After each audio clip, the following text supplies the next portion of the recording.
بسم اللہ الرحمن الرحیم۔ السلام علیکم محترم ناظرین اور سامعین، آج کی اس ویڈیو میں بتایا جائے گا کہ کون سے 3 گھر ہیں جن سے اللہ تعالیٰ سخت نفرت کرتا ہے۔ ہم سب حضرت علی کرم اللہ تعالیٰ وجہ الکریم کی فراست سے، بہادری سے واقف ہیں۔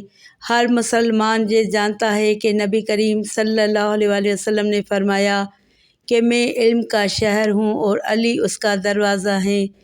ایک مرتبہ حضرت علی رضی اللہ تعالیٰ عنہ نماز عصر پڑھنے لگے تو ایک شخص آپ رضی اللہ تعالیٰ عنہ کے پاس آیا۔ اس کی نیت یہ تھی کہ وہ آپ کی نماز عصر قضا کروانا چاہتا تھا، اس لیے اس نے آپ سے ایک ایسا مشکل سوال پوچھا جس کے لیے ایک لمبا جواب درکار تھا، اور اس کے اس سوال کا مقصد بھی یہی تھا کہ آپ کی نماز قضا کروا سکے۔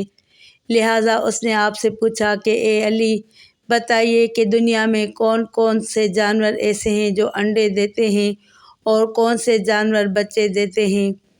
حضرت علی رضی اللہ تعالیٰ عنہ نے اس شخص کی جانب دیکھا اور فرمایا، وہ تمام جانور جن کے کان باہر ہوتے ہیں وہ بچے دیتے ہیں، اور وہ سب جانور جن کے کان اندر کی جانب ہوتے ہیں وہ انڈے دیتے ہیں۔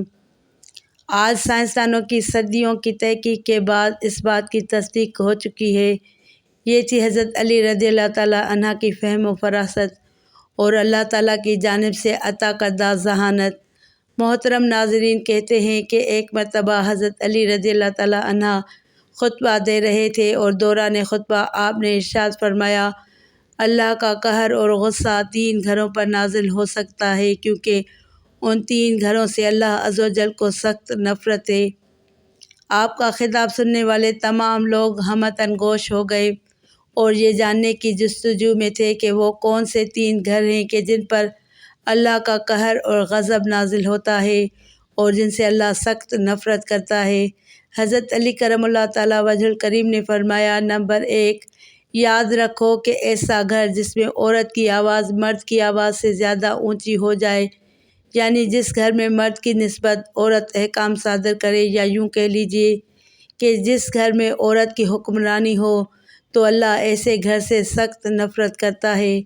ناظرین، عورتوں کو جو حقوق اور آزادی دین اسلام نے دی ہے، اس سے پچھلی کسی مذہب نے نہ دی تھی، لیکن ساتھ ہی ساتھ اسلام نے یہ بھی تعلیم دی ہے کہ مرد حاکم جبکہ عورت محکوم ہے، یعنی جب گھرداری کے نظام کی بات ہو تو شوہر کو حاکم جبکہ بیوی کو محکوم بنایا گیا ہے۔ لیکن اس کے برعکس اگر کوئی عورت خود کو اپنے شوہر سے بلند اور برتر اور افضل سمجھنے لگے اور گھر کے فیصلے بیوی کرنے لگے، تو ایسے گھر کو فرشتے سارا دن کوستے رہتے ہیں، یعنی ایسے گھر پر اللہ کے فرشتوں کی لعنت ہوتی ہے۔ حضرت جابر بن عبداللہ رضی اللہ تعالیٰ عنہ بیان کرتے ہیں کہ نبی کریم صلی اللہ علیہ وسلم کے ساتھ عید کے دن نماز میں حاضر تھا، تو آپ نے خطبے سے قبل بغیر اذان اور اقامت کے نماز پڑھائی، اور پھر نماز کے بعد حضرت بلال رضی اللہ تعالیٰ عنہ پر ٹیک لگا کر کھڑے ہوئے اور اللہ تعالیٰ کا تقوی اختیار کرنے کا حکم دیا اور اس کی اطاعت کرنے پر ابھارا، اور لوگوں کو واعظ و نصیحت کی۔ پھر عورتوں کے پاس آئے اور انہیں واعظ و نصیحت کی اور کہنے لگے، اے عورتوں، صدقہ و خیرات کیا کرو، کیونکہ تمہاری اکثریت جہنم کی ایندھن ہے۔ حضور صلی اللہ علیہ وسلم نے یہ بات ارشاد فرمائی تو عورتوں کے درمیان سے ایک سیاہ نشان رخساروں والی عورت اٹھ کر کہنے لگی، اے اللہ کے رسول صلی اللہ علیہ وسلم، وہ کیوں؟ تو نبی کریم صلی اللہ علیہ وسلم نے فرمایا، اس لیے کہ تم شکوہ اور شکایت بہت زیادہ کرتی ہو اور خاوند کی نافرمانی اور ناشکری کرتی ہو، اس لیے ہماری ماؤں بہنوں کو چاہیے کہ وہ اس بات کا خیال رکھیں اور اپنے گھر کو اللہ کے غضب اور فرشتوں کی لعنت سے بچائیں۔ نمبر 2، حضرت علی رضی اللہ تعالیٰ عنہ نے فرمایا، جس گھر میں کسی کے ہاتھ کا مارا ہوا پیسہ جمع ہو اور اسی ناحق کے پیسے سے اس گھر کا خرچ چلتا ہو، چاہے یہ پیسہ کسی یتیم یا کسی دوسرے شخص کا، ایسے پیسے کو استعمال کرنا اللہ کے غضب کو دعوت دینے کے برابر ہے، اور اللہ تعالیٰ ایسے گھروں سے سخت نفرت فرماتے ہیں۔ کسی دوسرے کا مال دھوکے سے کھانا ناجائز اور حرام ہے۔ شریعت نے ایسا کرنے سے منع فرمایا ہے۔ بے شمار آیات اور احادیث اس بات پر دلالت کرتی ہیں۔ قرآن میں اللہ تعالیٰ نے فرمایا، اے ایمان والو، تم ایک دوسرے کا مال آپس میں ناحق طریقے سے نہ کھاؤ سوائے اس کے کہ تمہاری باہمی رضامندی سے کوئی تجارت ہو۔ سورہ نساء آیت نمبر 29۔ درج ذیل آیت کی روشنی میں پتہ چلا کہ ایک دھوکے، فراڈ اور باطل طریقے سے کھانا حرام ہے، اس لیے چاہیے کہ کسی کا حق نہ مارا جائے۔ نمبر 3، وہ گھر جس میں گھر والے کسی مہمان کے آنے پر ناراضگی کا اظہار کرتے ہوں۔ مہمان نوازی نہ صرف ہمارے پیارے آقا صلی اللہ علیہ وسلم کی سنت مبارکہ ہے بلکہ دیگر انبیاء کرام علی نبینا علیہ الصلوۃ والسلام کا طریقہ بھی ہے۔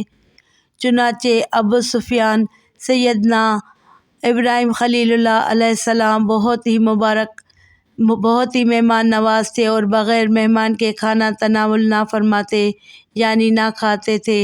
فرمان مصطفیٰ صلی اللہ علیہ وسلم ہے، جس گھر میں مہمان ہو اس میں خیر و برکت اونٹ کے کوہان سے گرنے والی چھڑی سے بھی زیادہ تیز آتی ہے۔ چنانچہ یہ بھی فرمایا کہ جس گھر میں مہمان کے آنے پر ناراضگی کا اظہار کیا جائے تو اللہ تعالیٰ اس گھر سے نفرت فرماتے ہیں اور فرماتے ہیں فرشتے اس گھر والوں کی نمازوں کا ثواب نہیں لکھتے۔ اس لیے چاہیے کہ مہمان کی آمد پر ناراض نہ ہوں۔